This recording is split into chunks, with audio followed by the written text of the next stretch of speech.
I'm already in. Hey, that's so abrupt all the time. It's I really wish there was a way to transition the music in, but there doesn't seem to be. That's my door. Hi everyone. I'm CJ Reynolds, and this is Real Rap with Reynolds, and this is Sunday Night Teacher Talk. And so before I even jump into my intro, and while my wife is getting things kind of situated on her end, I just want to. You're not going to pay attention to me. I'm going to pretend you're paying attention to me. Yeah, just pretend, because I'm not. When my mannequin comes in, maybe he'll just be my co-host. That won't be weird for people. So I've really been thinking a lot about this idea of Christmas break, winter break is coming up in 2.5 weeks, something like that, right? Most of us have about 2 weeks off.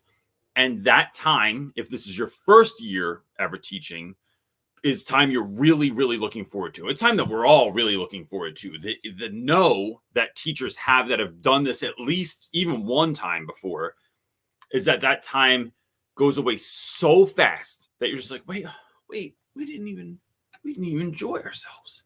It's all tomorrow's school. And it's this, because it takes you a minute to like get into the flow. Then there's Christmas or Hanukkah or New Year's or whatever else is going on. And then before you know it, it's like the day after New Year's, you're like back in school full tilt. The thing that I would impress upon you to do is, one, start scheduling that time now.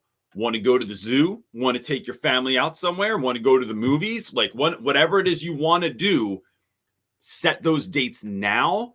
Because you will, it's already the madness of the holiday season, right? So if you don't put those dates in now, then the chances that you're really going to do it become slimmer and slimmer and slimmer.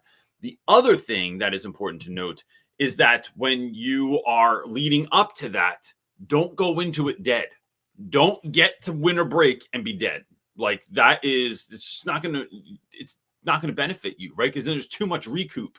So some of the little ways that my wife and I really have been practicing this year is that when we went Christmas shopping last night, and Christmas shopping, we try not to put a whole lot of pressure on it. Sometimes we're just checking to see what we want to get people. Sometimes we're actually buying stuff, but we don't hurry through wherever we are. So last night we were in the mall in Cherry Hill, New Jersey, and we were we stopped and got Cinnabons and went to a spot in the mall and just chilled and ate Cinnabons. And there were a lot of people there last night. It was a little COVID feeling, but sometimes we're just, it was a little overwhelming with the past year and a half of the world and what's been going on almost 2 years now. But it was this feeling of no, let's just look at stuff and check things out. And oh, there's a purple mattress store. Let's go in there and check it out. Let's go. So it is not getting so caught up in just the rush, but enjoying that time. So stop, you know what? Last thing I'm going to say, I'm going to pretend you're listening to me. We had a friend years ago, Andrea, and Andrea got cancer. Andrea was dying of cancer, and she knew she wasn't going to survive. Andrea was Christmas shopping, and she went to one of those weird little places in the middle of the mall, not in a store, in the middle of the mall. Do you know what I'm going to say about this? Do you remember the story? And she got a massage from one of those places where you get a public massage. And you even said last night, right? I said, you were well, because tell everybody what we did before we went Christmas shopping. We decided to go. We went to a birthday party at launch, and we were the parents that jumped for 2 hours at least. We were on and then we decided to walk around a very big mall on Christmas shopping. Yeah, we were exhausted. But I remember Andrea got the thing, and she said people were looking at her what is she who gets one of these? And she told some woman that was looking at her, she said, yeah, I'm dying of cancer, so I'm gonna make this as enjoyable as possible. And but I don't think you need, if your circumstances need to be that dire. When you're walking through the mall and you see the massage place, get your massage done, right? You're walking through the mall and you see some Cinnabon or some Annie Ann's, 'tis the season to grow into your sweatpants. So I just think that is self-care. And then you're showing up at winter break not dead and able to enjoy, and you have things planned out and all that stuff. That being said, my name is CJ Reynolds. I run this thing called Sunday Night Teacher Talk, which is really I am the talking head, but there's all kinds of other stuff happening in the comments here. So if you're here live for the first time, This is exciting because you could ask a question or you could answer a question, because nothing really makes you feel even better than giving to someone else and remembering that your ordinary is someone else's extraordinary. And so we show up here every Sunday to have these conversations, dialogue around this thing of education, but also what it is like to be an educator. And we say, you know, I tweaked Seth Godin's words, and we say, look, teachers like us do things like this. It's a Sunday afternoon. You had off the last couple of days, probably if you're in the U.S. for Thanksgiving. But they, you know, and then we're going back tomorrow. So while everyone else is just chilling, which is fine, you do you. But like teachers like us do things like this. We show up on Sundays, we get together as a community, and we try and figure out how to be the teachers that we're called to be. So with that, wife, we're in full chill mode too. When you're wearing the hoodie that you cut open because it was too small for your head, full chill mode, as Brody would say. What you got? All right, our first question comes from Michael. He's asking, how do you handle the big tests, big practices for semester tests and prep for state testing? Semester tests I put effort into. State tests I put very little effort into. Because, and here's why. I try to, so first of all, there's this really great business book called Start at the End,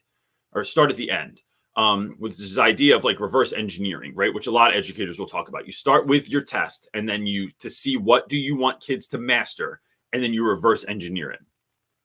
The reason I don't spend much time talking about state tests is because I have so I do like quarterly finals.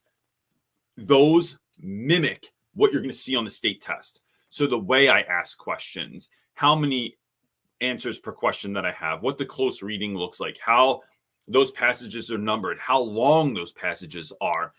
It is meant to mimic some of those things that are going to be on the state test. And so, and to be honest, to be on the SAT as well. So the way that I switch it though, is that I rig the game so the kids can win, right? So like certain students are going to get overwhelmed by 4 choices. I put 3. Kids, a lot of our students, and I'm sure people can identify with this, suffer from like reader's fatigue, right? So like they don't have the grit to read through something like a long passage, which is why we do independent reading every week, where you're allowed to read a book of anything that you want, right? So long as it's on grade level or your level, right? So like that's going to be you have to navigate that with your students and see what's best for everyone. But then some days we only read for 15 minutes. Other days I tell them we're reading for grit. We're going 25. So on the front end, just make sure that you show up with something you care about, something you want to read, because we're reading for grit today. And I want to just try to extend the students' reading ability a bit longer, so that when they get to those assessments, they aren't like looking at something and going, I'm not reading this, or just start reading for answers. It's helping kids to do that. The other thing that I think I found really worthwhile is having students annotate what they're reading. So as sometimes like that's articles, sometimes it's in the book. Like if your school can afford it, it's in the book, or in the book that the kid is reading themselves. So if a kid buys a book, or if I buy a book specifically for a student that I know, chances are no one else is ever going to want to read. Like I've bought kids cookbooks, I've bought kids books on fishing, on marine biology. Like, so those books, I tell kids, like, if you see something that's interesting, underline it. If you want to remember something, put a little parenthesis around it, or write a note to yourself. Getting kids in the practice of annotating so that they can go back and remember, underlining names, things of that nature, is going to help them when you get to those larger assessments. But then we don't put a whole lot of emphasis on those assessments. And part of that also is that when I taught in Jersey, you had to take what was then, I don't know what it is now, but it was the HESPA, was the state test. You had to pass that to graduate. Otherwise, you only received, my mic all the way over here. Otherwise, you only received a certificate of attendance, and you didn't get a diploma in high school. But in Philly, we are not there yet. Like it was supposed to start, and then COVID hit, and then that went away, and whatever. So it is, it's helping kids to try and like amp up their ability, but by doing that on regular class tests. Our next question comes from Chronically Speaking, asking suggestions for instruction. I've tried guided notes, lecture, jigsaws, and so on. The only thing that worked well is annotation, reading the chapter. I don't want to overdo that one, but it seems to be all that works to engage them. Okay, so I think it's tricky because it is a couple of things. One, each class is going to learn slightly differently. Each class has strengths in one area, and then maybe next year you're like, damn, why is this working? This ruled last year. They loved it. Sometimes it's forcing kids' hands to have to do stuff, right? So it's like I've had kids that like there were years, and maybe I would go back to this if I saw the need for it, but there were years where like kids would cheat and just look up answers online all the time. So I'd say when you find your answer, I want you to tell me what page you found it on, to make sure that kids were actually reading the book and not just looking up the answers, especially after coming back from COVID. I think that there is a lot there, right? The kids are coming back from COVID and they've been cheating for a year and a half, right? And so, or they don't have, that focus, that ability to focus, that ability to read for grit isn't there. So sometimes it's the uncomfortability of what we're doing. So not everything's always fun, but I tell kids that. Like when so Brody started recently going to the gym with me, and I don't want to make it, first of all, I don't want to make it sound like I've been going to the gym. I didn't for 2 years, and now I go to the gym again. But that's mostly because Brody wants to go. But some exercises for Brody are really fun, and then other ones I go, yeah, this one's not fun. This one sucks, but we're going to do it anyway, and we're going to push through it. And there's something there to being able to push through. So there's some things that suck in school that I'm kind of glad they suck, because you need to like be able to know what your limits are and then exceed them. So I think it's about finding what helps kids. But I think, and maybe you're doing this. This is why sometimes this is easier, like if we talk about it, but like, if you don't have your kids connected to a why, that's where you have to start, right? So why is this important? Is it important because we have to pass the state test, and to pass the state test, you have to do that so you can get a diploma? Is it important because whatever your reason is, right? But there has to be a bigger why too. Why are you doing this? Why? So I had a mentee once that like we were talking, and she, after we had that conversation, she had remember this? She put no, don't talk to you. Okay, my bad.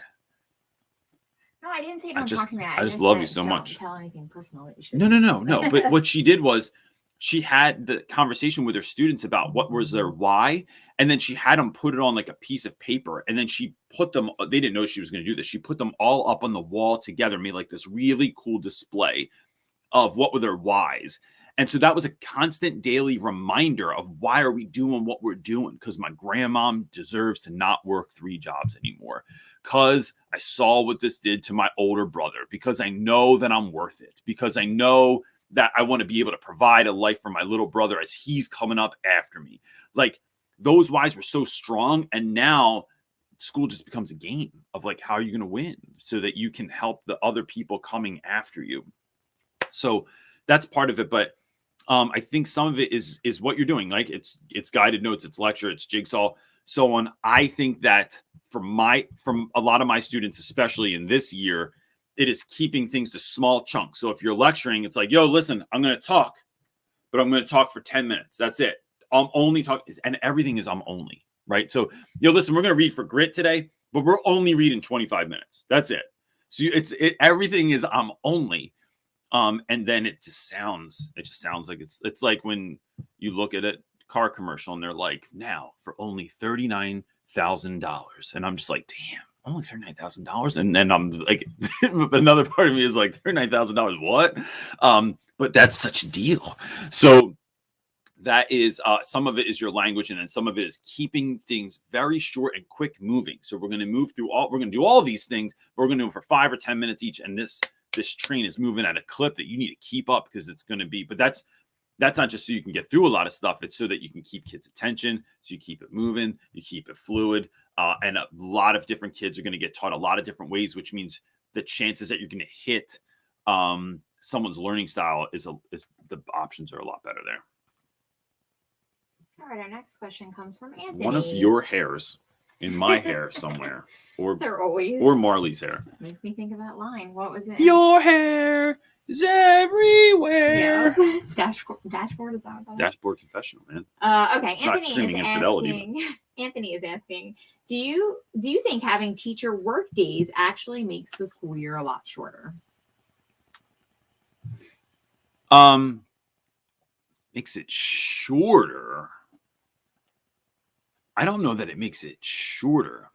I think teacher work days, though, if used appropriately, are like one of the greatest gifts. Like, so what I'm interpreting that as is when I go to school and there are no kids and it's just a day that like we're required to get some stuff done in the building or whatever, or so we've had principals that have let us get stuff done at home. And sometimes that's better for me. And to be honest, because I have I have the biggest monitor that Apple makes in front of me.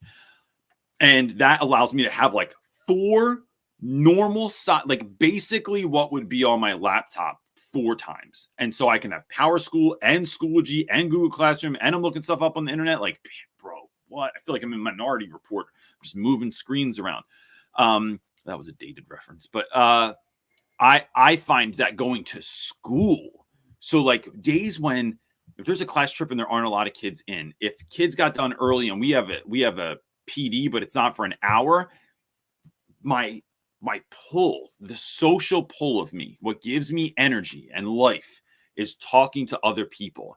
But when I stop that, when I close the door, when I put on jams on my speakers, and then I just get stuff done, like getting stuff done in school when there's no one there is the best. I used to go in on Saturdays just because I liked it, because it was like, no, I can fix all these things. I've been looking at that crooked poster, and I've been looking at this broken bookshelf, and I've been looking at that pile of papers, and I've been looking at these things that are in the to be copied area, or the to be filed area, or the miscellaneous is basically like a tray on my desk. That's basically a junk drawer. But I'm like, I don't know what the hell to do with all this crap. I got to figure it out. To have a full day, like that's like it's glorious. It's like your kids went to the grandparents for the day, and you can get all the Christmas decorations out from the attic and set them up. And it's like, I just think that whether or not it makes it shorter, I'm not sure, but I know that Anthony makes it better, like exponentially better. I feel like teachers should have a day like that at least once a month where I was going to say, I don't think you get any of this. It's very, very infrequent. And now with the way the schools run, we're not allowed in the school when the admin's not there. Mm-hmm. So, look, we used to be able to go in on Saturdays and Sundays or stay super late. And I loved that. I remember like going back up to my school and structured time. You can just get it done even on the weekend away from your family if needed. Like, or you bring your family with you and the kids are chilling in the room and they're having fun too. And like you're all together. It was the best. The old days. Are you ready for our next question? Yeah. It's a good one from John, like always. What are the top 3 Christmas gifts that you have received? In my life, John, I'm going to tell you right now, there's a movie coming out called 8-Bit Christmas, and it's basically my life story.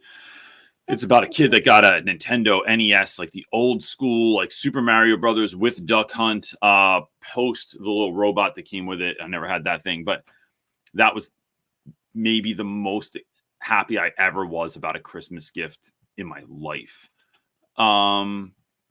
Yeah, I didn't help with any of that. No, what else did you get? I know you've gotten me stuff that I like. A surfboard. You bought me a surfboard. That was my first surfboard, and I'm gonna go with that. I'm gonna really go with that. I'm gonna go Nintendo NES. My first surfboard I got as a Christmas present, and my wife got me. This is weird. This is how you know you're old. My wife has a list of all the things I do that show them getting older. And one of those is I have a subscription to the local car wash. And I go once, if not twice a week. If I go to the car wash and a bird poops on my car overnight, I will go to the car wash the next day. We go to the car wash pre-errands a lot. Yeah. I would and then say it's you go me 3 times a week. And all the other special flowers that park our cars in the front when you're done, and you wipe it down with your rags and you're spraying that stuff on your tires and make it all shiny and stuff like that. Like, and you just look at one another. You don't really say anything, but you just look at one another like, yeah, bro, you get me. Yeah, done? Funny. Good question, Lopez.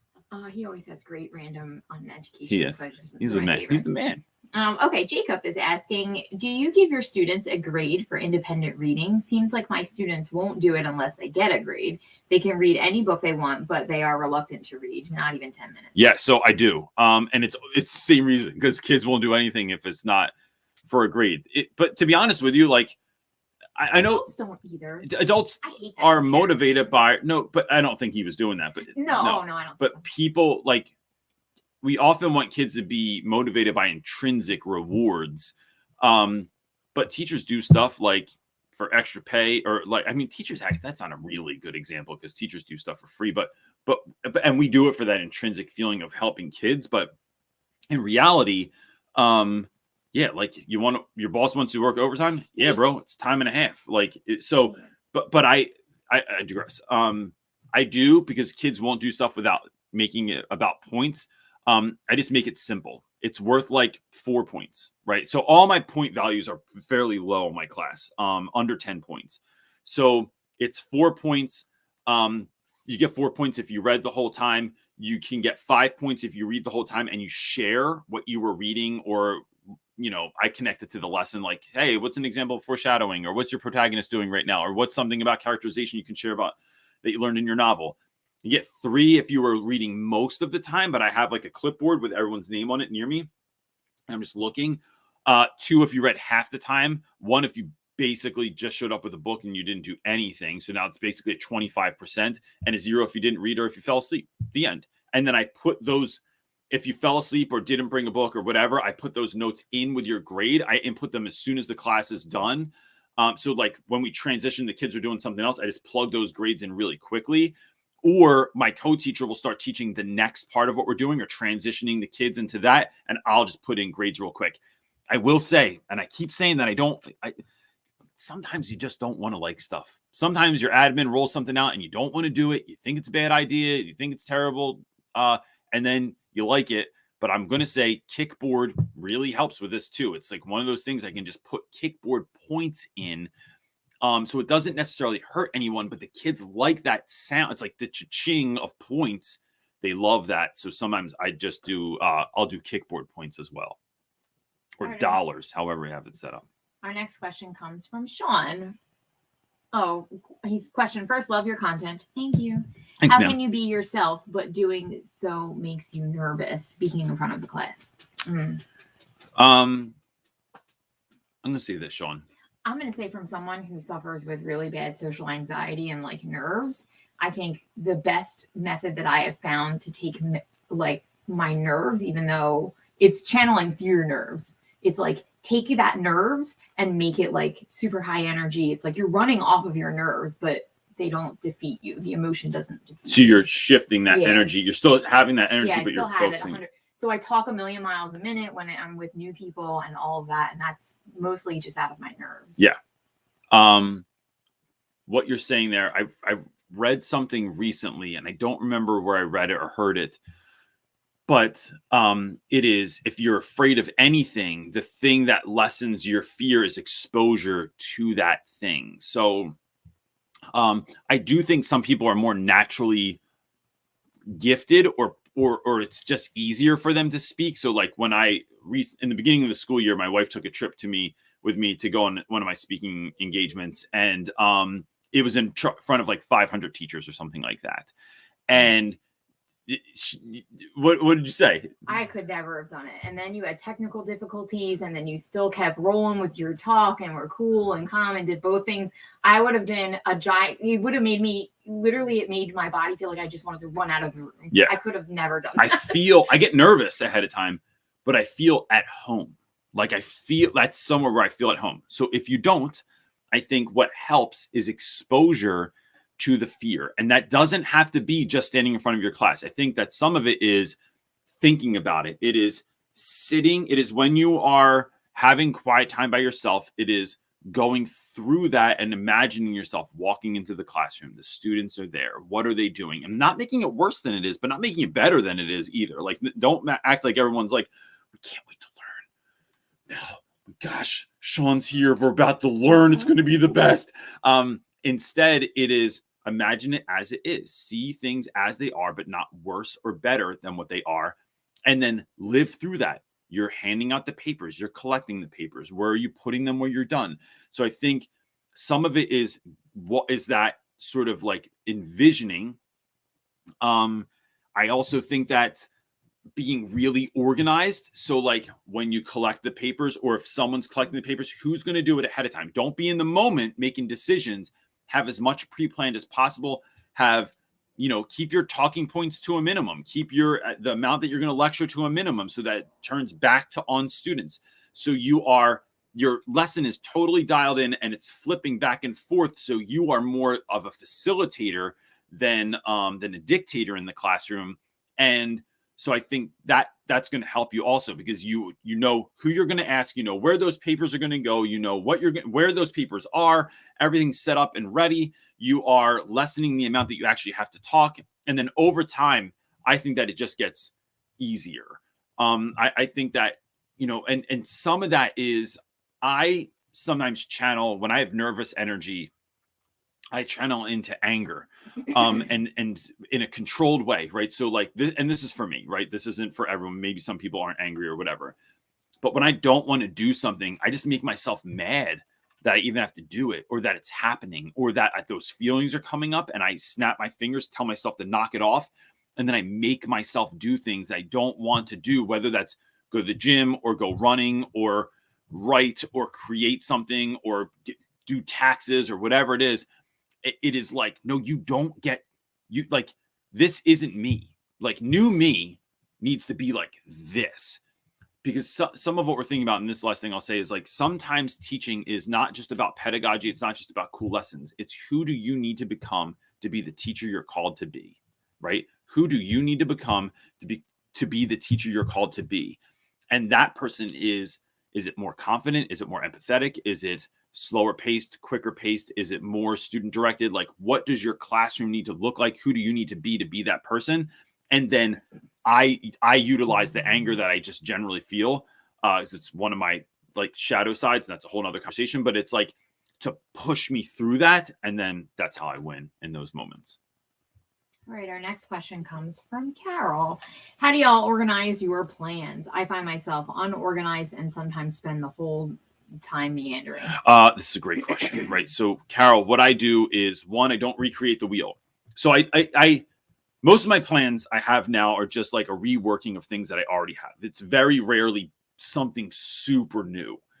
But I find this is what I would do. I find things online. I find something someone else already did. Doesn't mean you have to use TPT or something like that, or spend your own money, because there's tons of free stuff out there. Looking for Google, great, I don't know, dissection lesson plan, amazing Crucible lesson plan, the best polynomials lesson plan. Do you know right? that I did that? Did it work for the cake? I wanted just a simple chocolate cake for your birthday. Yeah, because we're all chocolate lovers in this house, and I googled the best, and that's how I found that awesome, amazing recipe. That and I it love was now. It's the best chocolate cake we ever had. Yeah. So it is. Then printing that out, and so if you say, let's say you find 2 or 3 lesson plans, right? Like, let's say it's not so simple that you just found one. You then go through with a highlighter. I highlight the things that I like, the things that work for me, the things that work for my class. And then I put those together in some sort of order, right? Then I reverse engineer. So I look at a unit and I say, I have 5 weeks. I go to, I think it's timeanddate.com. I print out free calendars at school. And then I go back and I put in, what are all the days off? What are all the days we have professional development? What are days that we have holidays? What are days I know I'm not going to be here because I have court, or I have jury duty. I mean, or you have court. I don't know what your life's about. So these are the days that I'm not going to be here, or we're not going to be here. So these are the days I actually have left in that 5 weeks. This is where I need to get to. How am I going to get there? And then I start implementing things into those days and weeks so that I can make sure I get it all done. I can fit it all in. And then I overly simplify how I do stuff by making every Monday basically the same, or every first day of the week, right? So like it might be every Monday, then every Tuesday we do basically the same thing. I introduce something. Every Wednesday we have this activity that we do. So each day of the week has a flow to it, a consistency to it.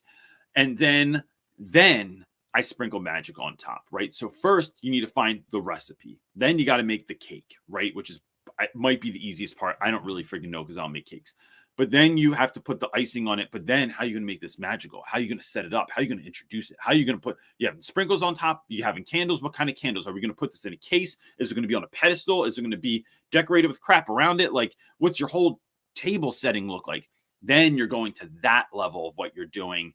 But don't overlook the meat, the substance of what you're doing for just the pretty factor. And I'm saying this because this is something that I used to do, is like this. I just want an amazing experience. But then I'm like, did we even really learn as much as we could have learned, or did we learn anything?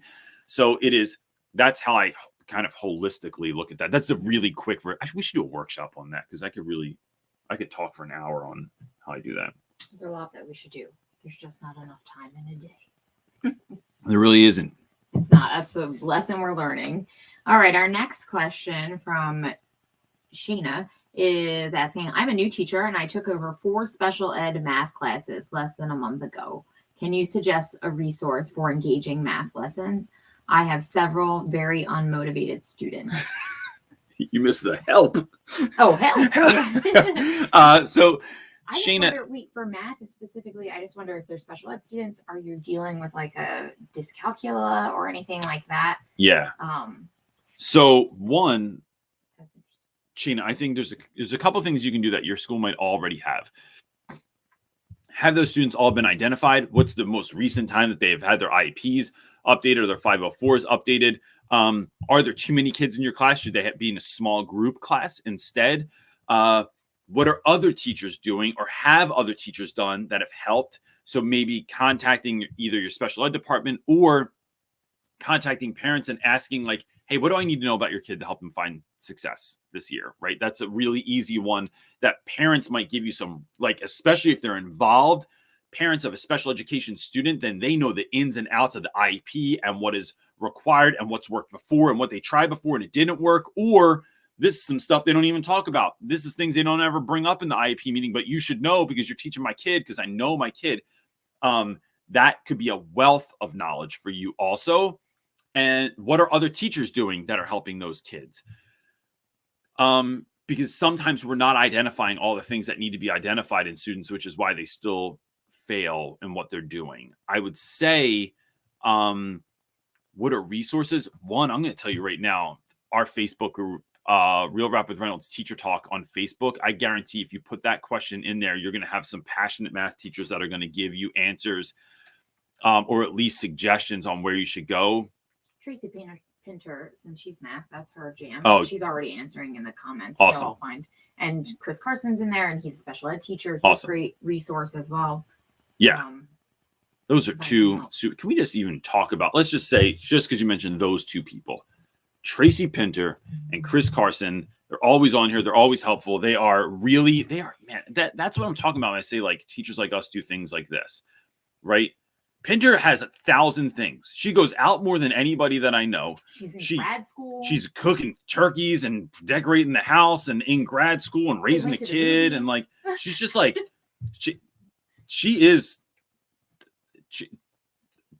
people would say hashtag goals when they think of Tracy Pinter a lot of times, I think. And listen, Chris Carson, he just cares about kids. This is my Chris Carson impersonation. He cares about kids. All right. And I love that Chris will find ways for every kid to find success. So yeah, so if they give you advice in the comments, I mean, that's all you really need to know. But that's, and so look, this is what I love about this. I don't teach math.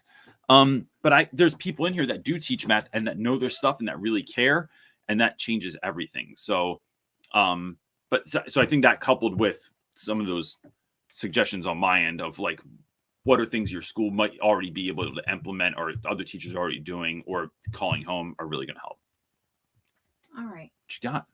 Rosalind is our next question, asking, do you have any suggestions for holiday good wishes or little tiny gifts for students or activities? I'm going to blank on the name. Whose name am I blanking on? that made me that incredible painting that hangs in my room that I never even sent a thank you card to yet. The art teacher, because you know what I'm going to say for this. Oh, I don't remember. That's terrible. I'm blanking. Because her screen name wasn't the same. Anyway, because I wanted to give her credit for this because she did a really great job. I'm going to tell you what I do. I buy things at the dollar store and then I spray paint them gold. And that's really what I do. I find that customizing anything. So even like we went to a birthday party yesterday and we bought a card and then I had to customize the card. I had to like make the envelope real cool looking. I put like, they had a pug, like a dog on the front of it. And I like got some, because it's not a Reynolds house unless there's a whole thing of googly eyes around you, which that's pretty empty looking. We need to up the game on that. Putting googly eyes on the pug, writing a really meaningful and nice note on the inside or something that's funny. So it's not just doing those things. It's personalizing it. And then I think it's so that I think spray painting crap gold wins every time because it's just funny and weird. But I really think that it's stuff when I think about things when I get people. So I'll tell you this. Whenever I buy a woman in my life a gift, right? Whether it's for a Secret Santa or something else, Lush is my go-to, right? Like, so if you don't know about Lush, it's like this really great store that is something that I think people don't usually spend their money on for themselves. So it's buying them something that like, you might not buy this expensive $12 bar of soap for yourself that probably lasts 3 washes, but it smells so good. You need to have this in your life. So I think something like that works, but I really think that giving people cards and writing the card yourself, right? I like designing my own cards and they look absurd because I'm not a very good drawer, but I design my own cards and then I write really nice notes to people.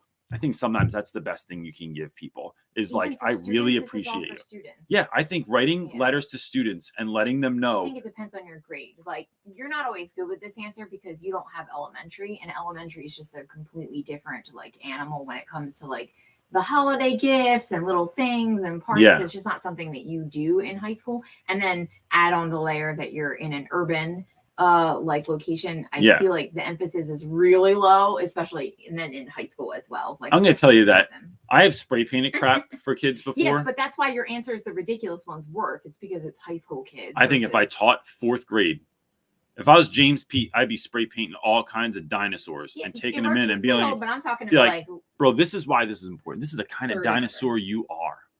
You're a T-Rex, and this is why. You are a Triceratops, and this is why. Like I would connect that and then send those kids letters, send them home, especially in the holidays. I just feel like people like there are kids. I'm pretending you're listening to me again. I know you're on the phone, probably texting Laura Green, but there are kids that are going to go home for the holidays that aren't going to get something great, that aren't going to get the love. They're not going to get the attention. Their families are not this like classic, wonderful Christmas or Hanukkah or just time off that all of us have. So you could give a kid a thing, right? Like a book or something like that, or something even more expensive that it feels like you got a gift. But I really think that really kind words of you're worth it. I care about you. I think I see how you struggle in class. I see what you've overcome. I see like just the sparkle in your eye and the way that you make our class just better by being in it. That's something I think carries kids through a holiday season where like things are kind of dark. That's the kind of thing that kids hold on to for the rest of their lives. And I just think that spray painting crap gold and giving it to them is just as good as anything else, because I've had kids go to college and they're like, yo, Reynolds, I still have that thing that you gave me. Are you the art teacher that you're talking about? Is she the one that spray painted all this stuff? Yeah. Yeah. She made those really sick spray and she sent me one. And everything. I know. I just am blanking on her name all of a sudden. Jordan. Yes. Yes. Jordan Danslow. Yes. Yes. She did. She spray painted gold and it was all and like gave funny things away and like connected them. And she said it was a hit. Yeah. She had success. I think she custom made all of her stuff too, though, because she's an art teacher. Hers was stellar looking. I go to the dollar store. Okay. Here's a spatula. Okay, our next question is coming from, if I can find it again. Oh, shoot. Take your time.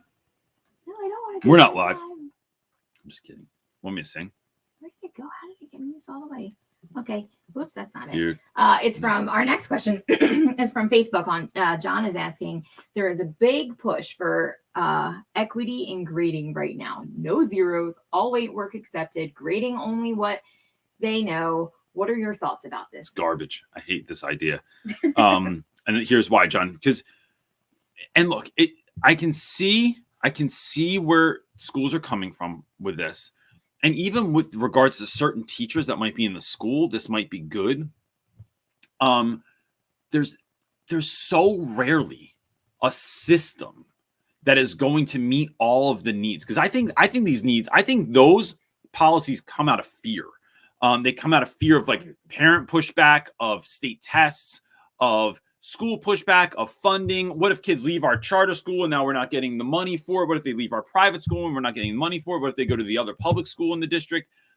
I think it comes out of fear. I think that if you don't do work, bro, you don't get grades. So, and I'll tell you this, I have parents call me all the time where they go, my kid was out with a 0. He had COVID. And I'm like, all right, bet. But I tell them, listen, I'm not putting a 0 in there to punish someone. I'm putting a 0 in there because if I put missing or it's blank, no kid ever comes and goes, Reynolds, there's a blank for a test. Right. What's going on? They never do that. But if they go, how'd I get a 0? Now it's only upside. It's only upside from the 0, right? Bro, I just put that in there because I knew it was going to make you come talk to me. That's it, right?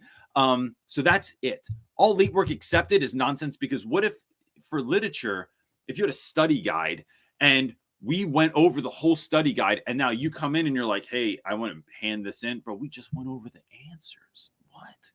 So I think the flip side of that though is that it is not making everything equal means that there are kids that are out because they're out with COVID or they had exposure or whatever, and they come back and they get piled on with all the late work. I just excuse you of it, right? Because I know that that's not going to make a difference. It can make a negative difference on the year and make you feel overwhelmed, or I have the conversation and go, listen, I'm going to excuse you from all that stuff, but I need you to be on your game when you come back. Now we're not missing assignments going forward, right? And things of that nature. And then I communicate that with home. And I just say, look, there's already enough going on in the world. We don't need to give your kid 15 assignments that they missed because they missed school for 2 weeks. So we're going to excuse this stuff. Or here's the stuff that was really crucial that needs to be done. Let's agree on a date that is going to be handed back in for. And then we move forward. And even if some of those are study guides and things of that nature that they can really just ask a friend and get answers, I don't even get caught up in that stuff because my goal is, do you know for the test? Will you be able to master content? And if you cheat, like that's on you. Like, you know, you're the one that's missing out on that because then you're not going to know when we get to that final. But I think that's putting so much onus on kids. And then we're acting like we didn't do the opposite forever. Like where everything was graded and we were grading behavior and we were grading like every single thing was being graded. I think you're rigging. Educators that are doing that are rigging the system against students that have been brought up another way. And now all of a sudden we're making this all like on the kids. Like you only get graded on what you know. So like right now we have a grading policy in our school that we can only give as low as a 50. Right? That's the lowest that we're allowed to give a student. So if a kid had an 8, they get bumped up to a 50. If a kid gets a 90 for 1 quarter, they can, if in first quarter, someone got a 90, they can literally do nothing for the rest of the year because we've changed the grading system so that you only need a 60 to pass for the year. So you can get a 91 quarter and then literally do nothing and still pass for the year.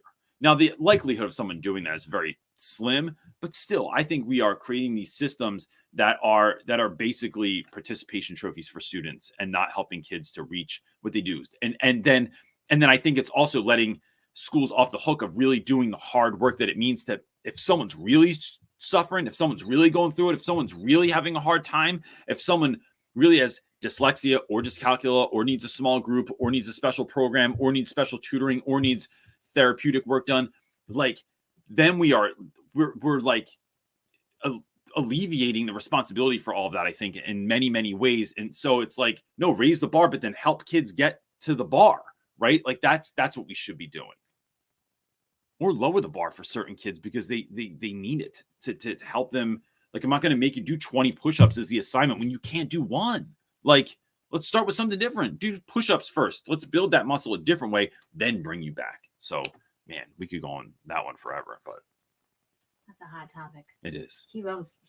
John's great at picking hot topics. John gets me riled up every week, I think.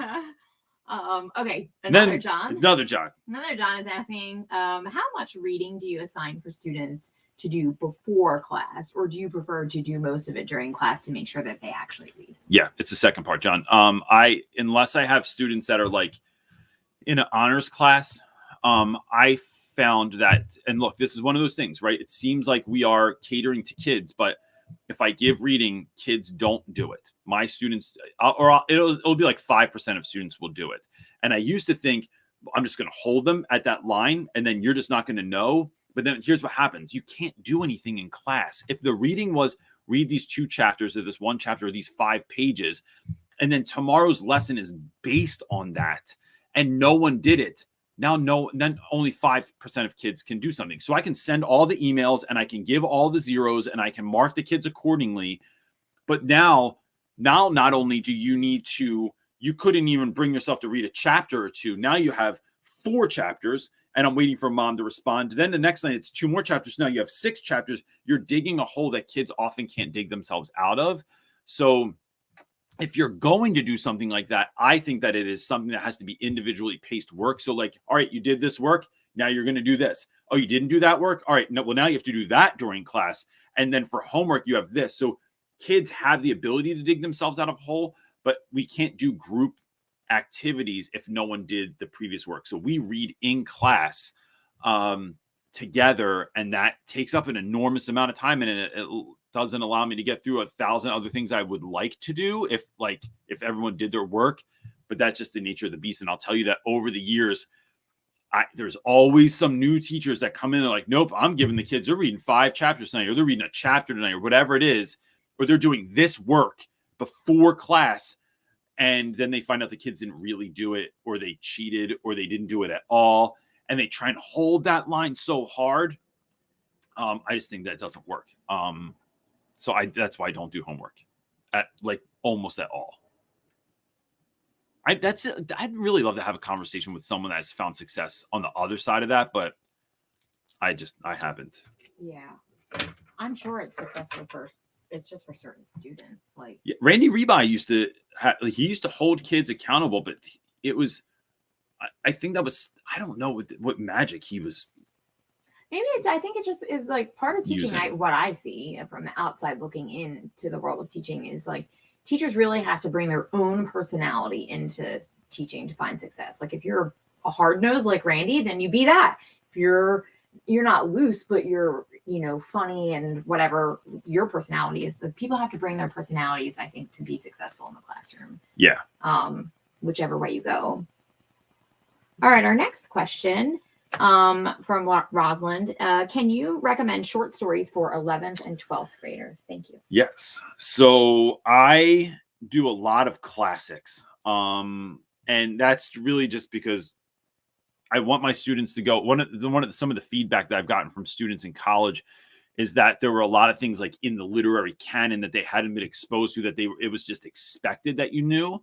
So we do a lot of like The Lottery. We're in Philly, so we do a lot of Edgar Allan Poe because he lived in Philly for a while, and we could take trips to his house and stuff like that. So Telltale Heart, damn it, the one about the catacombs, I'm forgetting. Oh damn it, I'm forgetting what the hell the story is called. But now I'm just gonna forget all my short stories all of a sudden.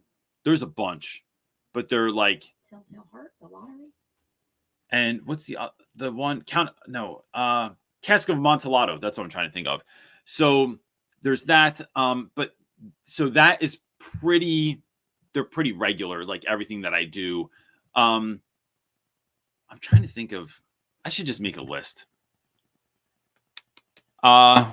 John Lopez said The Pit and the Pendulum.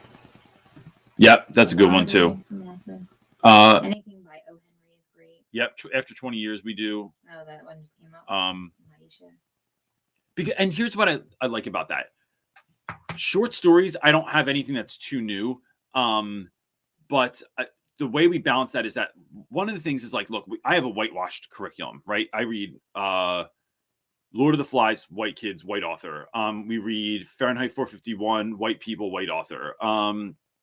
We read Merchant of Venice, white people, one black guy. There's some racism pieces in there that we get to talk about, but like white author. Like it is a lot. There's a lot of whiteness going on in there.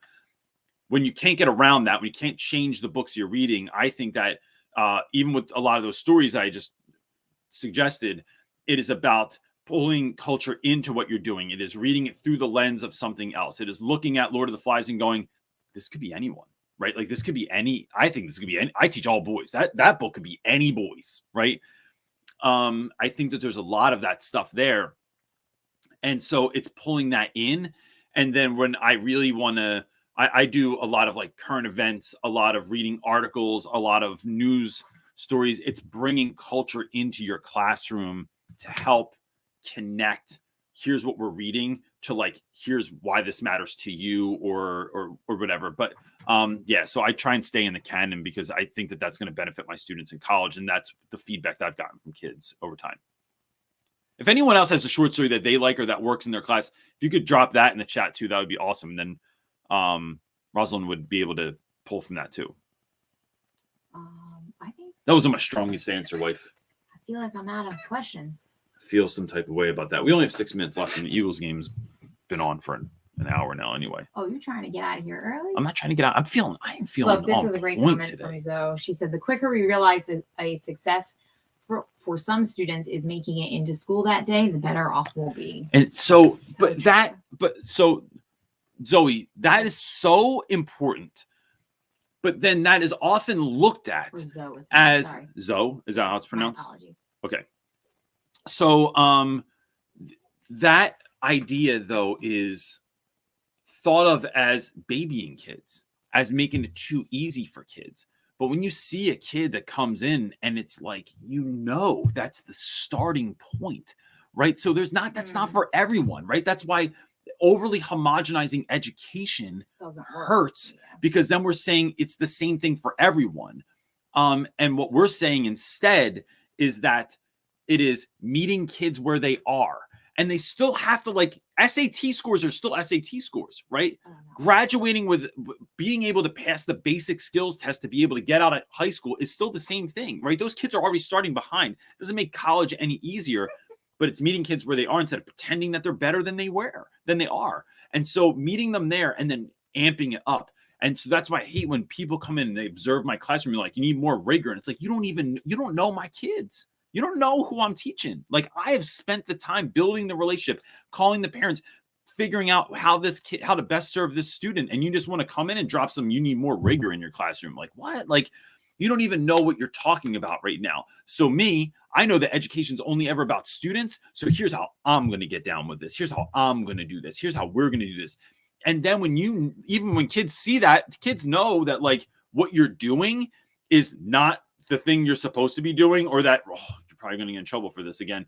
It is, you build a bond with kids because you're like saying, no, against everything else, I'm sticking with you and we're going to grow from this. That's the only thing I care about. Then I think you got ride or die dudes for life that will do. They see what you're doing. They see the sacrifice. They see the change. They see now look, you have a better chance. The flip side of that is sometimes you do that with students and they don't succeed. They don't get to the next place. And then admin or whoever looks at you and goes, see, I told you that's not. And it's like, no, that wasn't because of me. Right. And I do have to hold a mirror up and make sure that that's true. But if I see it wasn't me, and then I know in my heart that is because this student needs more than we can offer. This student needs more than our school is willing to give. Right. So like, I can't teach a kid to read. Right. Like I'm a secondary education teacher. So when I get kids that are on a kindergarten reading level, and I'm going, I even need small group for this dude, or I need I need interventions that are like far exceed what I can offer. And the school doesn't want to do that. And then they go, how come they're not learning? It's because you're not holding the bar high enough. It's because it's like, what? No, that's because you guys are not giving me what I don't have the tools. I can't build a house with a wrench. That's all. And all we got is wrenches. Like, can we get a hammer and some nails up in here? Like in a saw? And they're like, no, we don't use saws. They're too dangerous in school. Well, then what are we going to do? Build a house of wrenches? And then it's left for teachers to, again, build something from nothing, which is what we've been doing since friggin' beginning of time anyway. So anyway, there's my final rant. We good? No, you're fine. Oh, all right. Let's Laura go. Green has a question for you. Let's do it. Laura Green. She says, we all love CJ. And can we get a Sunday night teacher talk with Jenai? Many times when she speaks, I find myself saying it. That's up to you. Thank you, Laura. Look, should we reiterate real quick that there's every once in a while, there's someone that's like, who's this guy think is like, why isn't his wife on the screen? It's because my wife doesn't want to be on the screen. She wants to be. There she is. I don't even know. There you go. Oh, hi, I'm there. You should do it. I don't know. Maybe. Laura, you're making my anxiety shoot up. I'm starting. Maybe you could just put your hand in, and your hand could talk. We'll put There some we go. googly eyes on there, and we'll make. I think that sounds like a great idea. All right, you do have another question. Another one? Yeah, let's do it. It's a quick one. I got it. Over on Facebook, Shirley is asking. Can we get a Sunday night teacher talk? What if Laura Green was on with you? Just the two of us? No, It wouldn't be very teachery. We would start talking about all kinds of you, business. Laura Green, and me were on answering questions. Would be. Let's pull Laura into it. All right, go ahead. No, who's going to help moderate? Okay. Shirley is asking, what's your ideas or pointers on group work? I like group work. It depends on what we're doing. So sometimes group work looks like we're reading together in small circles. So I'll have like usually three kids. I think that fourth kid doesn't do anything. There was a meme about this at some point too, where it was like, there's the kid that does all the work. The other two kids do some of the work, and there's always that kid that doesn't do anything and then just gets points. So I think 3 has kind of been my magic number. I like to give each kid a job. I like to make sure that everyone's reading, but they can read as much as they want. So if one kid is like, so when I used to have like, I'm just thinking like, it makes me think of certain groups of students where like I had this kid that was a really, really low level reader. But then if you see any of my old videos, Ham was a really good reader. I'd always put Ham with a kid like that because Ham was also, even though he's a total jackass most of the time, he is really empathetic. And so he liked embarrassing people, but about regular stuff. But if he saw someone was struggling, he would work them through it. He would help them with their words. He would help them feel like it was totally good. And then he would take over and read. And then he was good at helping me orchestrate those little groups. So you're looking for that. You're looking for someone who's a strong leader. You're looking for someone that's a strong reader, and you're looking for someone that needs to grow. And then when doing group work, I think that there's 2 other things I'm thinking about is making sure you're diversifying what you're doing, because some kids are really great at leading and reading, and some kids are really great at like building Legos or doing or creating things out of different weird resources you have in the classroom, or they're more tactile, hands-on. And then you're going to have the kid that really is good at reading and listening and regurgitating. They're like, do we have to do this? I don't want to do this, kids, because that's not what they're good at. So it is mixing it up so that everyone is finding everyone's good at something, right? And then the last thing is I have kids give each other grades that are in groups. So it's like, all right, here's the points that you get. Like part of your grade is like, I'm going to give you these points, 25 points, 100 points, whatever it is. And now you're going to figure out anonymously how you're going to divvy them up. So did you do 90% of the work? Do you deserve 90% of the credit? Do we all know that old Tim over here, Tim didn't do anything. So like, we're going to like, Tim gets no point. We'll just throw him 2 points for crumbs. So it is, the kids are doing that. So then part of their grade is them divvying that up and knowing like who actually did what. So that's my quick take on group work. Anything else? There's a great comment. Sure. I'll put that up because I'm passionate about that one. Do it. Reading instruction needs to be updated across the board. 100%. Yes. Andrea. Yes. we still pretend like everyone's on the same level, but they're not. And there's waiting so for that many documentary to come out that talks about the reading statistic in America, and I think the reason it's so high. There's a documentary coming out about reading in America, and it's so fascinating because it says 1 in 5 don't know how Americans are illiterate, and I actually think that that's probably true, even though that's staggering high to most. I think when people don't really know how to decode words, you really can't read if you can't decode a word. And I'll just end there because I could really go on forever. Yeah, with that but one. then we overly homogenize it by just putting systems in place instead of people in place that are actually going to work with kids on the level that is going to help them to get to where they need to be. Now, not to say that all programs are bad. Like, I think there's some really great programs in there, but it's like, are we even? But even some programs, how we teach reading, people don't. There's still and being honest about that it. Teach reading through guessing, through using context clues. Yeah. There's a lot of schools. People in our group actually talk about this. There's a teacher in our group that talks about it. They don't actually use phonics-based instruction, which we know scientifically works. When I wanted my school to implement Orton Gillingham for a number of students, and they were like, "Oh, okay, we can do that once a week with a kid." That's a great idea. What? Once a week, bro? That's not how Orton Gillingham works. So it's like, even training, even once a week, admin, directors, heads of departments, and teachers need to be trained in all of those things, where like we often have things that we're given to do that there's no training behind. We were like, we bought Promethean boards for the whole board, but then we didn't want to pay for the training. So it's like, now everyone has a really expensive smart board and no one can figure out how to do it because all the videos online suck. So it was like, you couldn't even use the resources you had. And this is, of course, why Andrea says this. Her other comment says, I have a dyslexic son who jumped 3 grade levels in 6 months after intensive work. No, I'm talking about instruction. Yeah. So same for our son. Like, he has made huge leaps and bounds for an OG program that we use at home for homeschool. It's crazy. If they would just used it in school. Andrew, you keep ringing that bell, because I think when you're connected to it, right? When you grew up with a brother that was like it, you were like it, you have a kid that's like it. It opens your eyes to what that actually means, and things like dyslexia, noting like, this is why kids can't tie their shoes. It's why they can't ride a bike. It's why they can't, like, you're saying go left and they're like, what? And you're like, ah. There's a million other levels to the 1,000 things that dyslexia does is not just looking at words backwards or letters backwards. So you keep doing that good work that you're doing. She's a sped teacher now. Yeah. Yay. Love it. All right. Let's leave it there. All right, gang. Look, we were going to take off this month, but we're not. Right. We were going to take off leading up to winter break to just give ourselves a break. But there's too much going on in the world. We're not going to do it. So we will be back here next Sunday, 1 p.m. Eastern time. If you have a friend that needs it, if you have a colleague that needs it, if you have a boss that needs it, bring them back. And remember, like, because it's not just even if you have someone that's great, that's doing good work, that you think can answer questions in the comments section, we appreciate it. You can also go right over to our Facebook group, Real Rap with Reynolds Teacher Talk. All this stuff, the conversation keeps going 24 hours a day. It's all over the world. There are people talking about every conceivable subject with every conceivable problem from every conceivable part of the world. It is always amazing to us. And then you can just follow us on social if you need to, or go anything you need. You can reach us at realrapwithreynolds.com. And we're happy to help with anything that we can. Cool.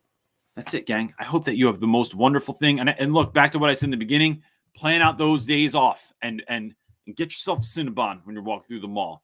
And then just, you're walking anyway. It's basically exercise. You can handle it. I don't think you can handle that Cinnabon because you just, it'll even itself out. That's what I think. Just take the stairs over the escalator. That's it, everybody. See you next week. Peace.